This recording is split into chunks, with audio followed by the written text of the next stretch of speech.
श्री शिवाय नमस्तुभ्यं मित्रों, जय महाकाल, हर हर महादेव। तो मित्रों, कैसे हैं आप सब? आशा करते हैं आप सभी लोग बहुत अच्छे होंगे।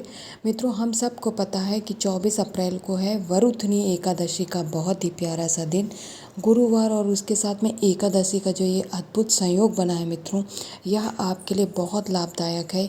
इस दिन करने वाले उपायों से आपको बहुत सारे फायदे होने वाले हैं, जो कि एक नहीं अनेकों हैं। तो मेरे साथ वीडियो में लास्ट तक बने रहिएगा और जानते हैं ऐसे कौन से 3 उपाय जिनको करके हम अपने जीवन को और खुशहाल बना सकते हैं।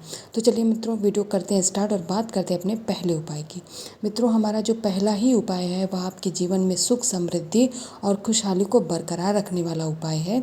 इस उपाय को करने के लिए आप लोगों को लेना तो केवल 1 चुटकी हल्दी ही है, लेकिन अगर आप खड़ी हल्दी को फिर पीस के उसके पाउडर का प्रयोग करेंगे तो अति उत्तम होगा। जो मार्केट की बेस पे जो ये पाउडर आता है यह उतना उत्तम नहीं होता, क्योंकि इसमें कलर मिलाया हुआ होता है। ठीक है मित्रों, तो आप खड़ी हल्दी को ले करके उसको आप कूट के उसका पाउडर बना लें, बहुत अच्छा होगा। ठीक है मित्रों, उस 1 चुटकी हल्दी को ले करके आपको जाना है तुलसी माता की जड़ पे समर्पित कर देना है। इसके साथ ही आपको, अगर आपके पास एक दीपक हो मिट्टी का तो बहुत अच्छा है, अन्यथा आप कोई कटोरी का प्रयोग कर सकते हैं। उसको ले करके जाना और उसमें हमें गंगा जल डालना उसी कटोरी के अंदर। डायरेक्ट नहीं डालना है, एकादशी का दिन है, आपको अपने दाहिने हाथ का प्रयोग करना है, यानी सीधे हाथ का। उसके ऊपर आप थोड़ा थोड़ा गंगा जल कितने बार में डालेंगे मित्रों? 5 बार में। एक ही बारी में पूरा गंगा जल नहीं डालना, बल्कि आपको पहले अपनी हथेली लगा लेना और नीचे कटोरी रख लेंगे और उसमें थोड़ा थोड़ा करके 5 बार गंगा जल डालेंगे मित्रों। गंगा जल डालने के बाद में इस कटोरी को आप पूरी रात्रि यहीं तुलसी माता के गमले के पास ही रखे रहने देंगे। अगले दिन द्वादशी का दिन पड़ रहा है, उसी दिन आप सुबह उठेंगे, स्नान ध्यान करने के बाद में इस कटोरी का जो ये गंगा जल है, इसे अब आप तुलसी माता के जल में समर्पित कर सकते हैं मित्रों। तो बहुत उत्तम और अचूक उपाय से करिएगा ज़रूर, आप लोगों को अवश्य लाभ होगा।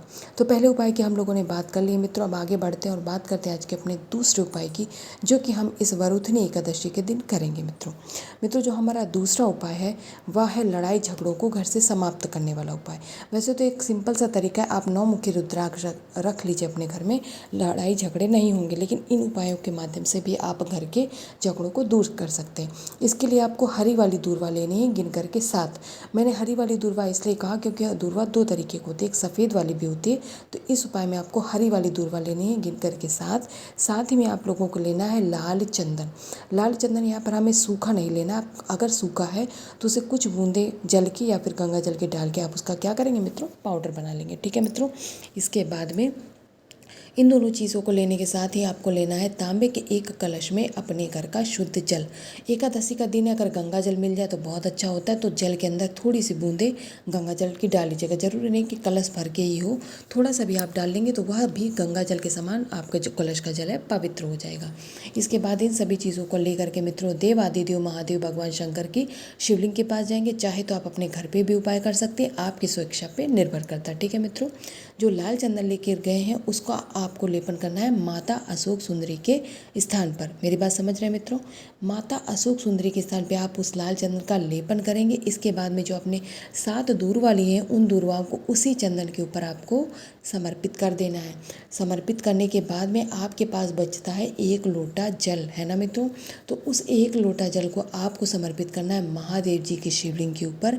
श्री शिवाय नमस्तुभ्यं मंत्र का जाप करते हुए मित्रों समर्पित कर दीजिएगा।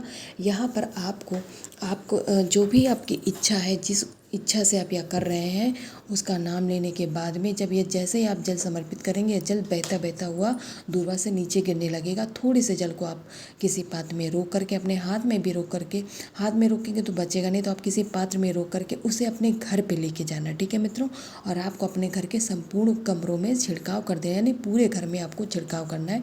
इससे आपके घर की जो नकारात्मक ऊर्जा है वो बाहर निकल जाएगी।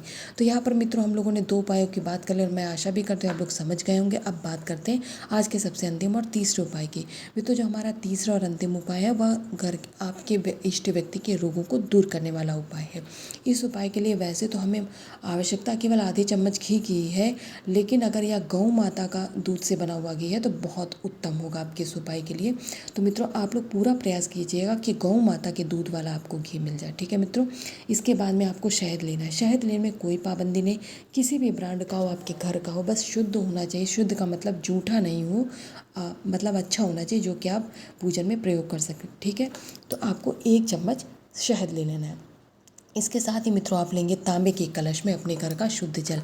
जैसा कि मैंने कहा कि एकादशी का पावन पर्व है, अगर गंगा जल मिल जाए तो कुछ बूंदे ही मिल जाए, आप इस कलश के अंदर डाल लीजिएगा। आपका ये जो जल है बहुत उत्तम हो जाएगा आपके उपायों के लिए। इसके बाद इन सभी चीज़ों को लेकर के मित्रों देवादिदेव महादेव भगवान शंकर के शिवलिंग के पास जाएंगे, उत्तर दिशा में मुख करके खड़े हो जाएंगे। जैसा कि आप लोगों ने शहद लिया, उस शहद का लेपन आपको करना है माता अशोक सुंदरी के स्थान पर। पहले आप शहद का लेपन माता अशोक सुंदरी के स्थान पर करेंगे, फिर बाद में आपको घी का लेपन करना है महादेव जी के शिवलिंग के ऊपर, और दोनों ही लेपन को आप करेंगे कुंदकेश्वर महादेव के नाम से, क्योंकि यह रोग मुक्ति का उपाय।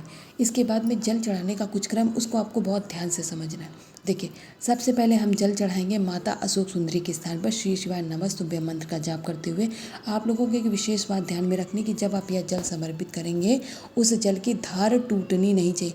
यानी कि जैसे आप माता अशोक सुंदरी के स्थान पर चढ़ाएंगे, वैसे ही उस लोटे को धीरे धीरे करके आपको उसी जल को महादेव जी की शिवलिंग के ऊपर भी चढ़ाना है। बीच में धार टूटनी नहीं चाहिए कि थोड़ा अपने महादेव माता अशोक सुंदरी के स्थान पर चढ़ा दें और थोड़ा महादेव की, बिल्कुल नहीं करना मित्रों, यह तरीका गलत हो जाएगा। फिर कहेंगे हमें लाभ नहीं मिलता है, हमें जो उपाय है हमें फल नहीं देते। इसलिए जिस क्रम में बताएगा उसी क्रम में चढ़ाइएगा मित्रों। महादेव जी का आशीर्वाद आपके ऊपर व आपके परिवार के ऊपर सदा ऐसे ही बना रहेगा। तो मित्रों करिएगा ज़रूर उपाय इस वरुथनी एकादशी के। अगर आप लोगों को कुछ मन में संशय हो, कुछ समझ में नहीं आया, तो कमेंट सेक्शन में कमेंट करके आप लोग पूछ सकते हैं। श्री शिवाय नमस्तुभ्यं।